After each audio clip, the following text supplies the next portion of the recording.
time has no quality. It's pure duration. Think of it as a perfectly smooth surface. The only modification to this doctrine in the past 500 years is Einstein came along 100 years ago and said, in the presence of massive gravitational fields, this perfect smoothness is slightly distorted over very large scales. So we go from perfectly smooth, pure duration to very slightly curved space-time. But the main idea, which is contiguous through all of these intellectual evolutions, is the idea that the local fine structure of time can be portrayed as a zero-dimensional space. If that's too technical for you, it means that locally it is okay to think of time as perfectly smooth. I say it isn't. Why should it be? This has to do with a form, remember we talked about sentimentality and how it can distort thinking.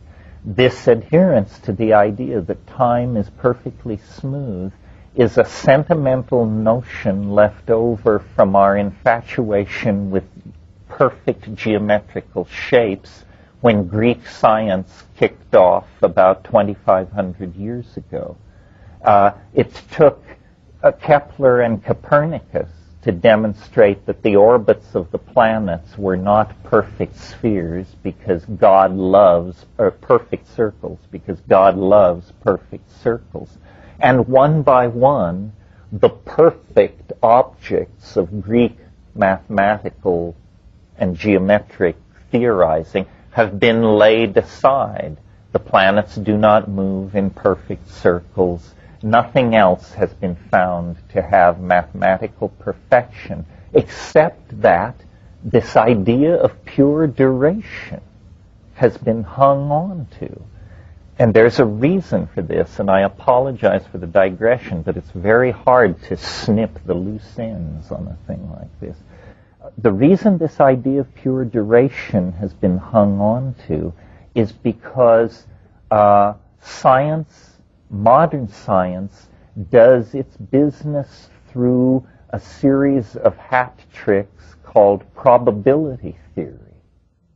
And probability theory is the idea that you can learn something useful about a phenomenon. Let's say, for instance, you want to know how much voltage is running through a wire. Strange thing about this value that you come up with is this. It is not necessary that it correspond to any one of the 1,000 measurements that you took. It's entirely possible you will get a value that is not congruent with any one of your measurements. But we say with confidence, well, it's the average. It's the average. Lurking behind this notion, average, is the unexamined assumption that time is completely uniform, that it does not matter when the measurement is made. And now, why do we assume that? Is there any reason to assume that? Well, not looking at nature. No, there is no reason to assume that. Looking at science, hell yes, there's a reason to assume that. You can't do science unless you assume that.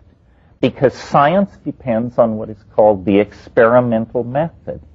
An experiment is you arrange a funny little unusual situation which is designed to cause some phenomenon normally lost in the noise of being to be thrown into high relief.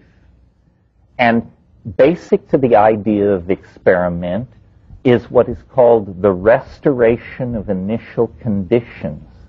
In other words, we're going to roll a ball bearing down a ruler and measure its velocity. And we do this. And then we say, restore initial conditions. That means pick up the ball bearing and move it back to the top of the ramp. But now notice that time has passed since the first time the ball bearing rolled down the ramp. If time is not uniform, then you cannot restore initial conditions. If you cannot restore initial conditions, you cannot make sense of probabilistic data. So we have assumed and preserved this sentimental notion of Greek science because it makes it possible to do modern science.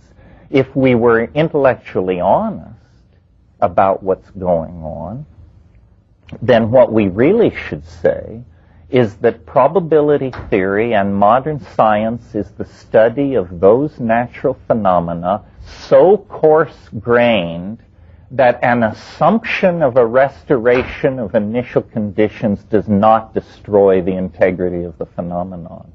In other words, it's a lens that can be focused only to a certain depth. And beyond that, it begins to give false data. Of course, ball bearings always roll down ramps the same way. Of course, two liquids always mix together in the same way. But who cares about these things? What we're interested in are love affairs, dynastic transitions, corporate takeovers, political revolutions, family feuds. And the interesting thing about these things is they never happen the same way twice. Have there ever been two identical births, divorces, love affairs, corporate takeovers? Of course not. We would not even expect such a thing. We understand that the complexity of those phenomena ensures their uniqueness. This theory has probably not stormed the intellectual battlements of Western civilization, for one reason, because it poses so fundamental a challenge. Science cannot swallow the time wave. You have to choose one or the other. The time wave is not a cult. It is not occult. But it is not science as we have done it for the past 500 years, because it assumes that one of our primary intuitions is actually true. The intuition that every moment is unique. It treats that as the central starting point for an entirely new metaphysic of being. And so the smooth duration, the simple answer, the parsimonious good try has to be put aside. Now, why the I Ching? Because in the same way that Western culture evolved a maniacal obsession with matter that ends with atomic fusion, sequencing of the DNA, room temperature superconductors, Buckminster fullerenes, and all that, in the same way that Western intellectual methods were relentlessly pushed toward an understanding of matter, in the East, a different obsession held sway. For cultural factors not needing to be discussed here, people were interested not in matter, but in time, the other great mystery given to us in this dimension, time. And if you're interested in time, you don't conquer time by building vast instrumentalities and seeking a primary particle and all that. The way you understand and investigate time is by moving inward into metabolism. The human body is a knot in time. It is a non-thermodynamic state of equilibrium maintained by the miracle of metabolism.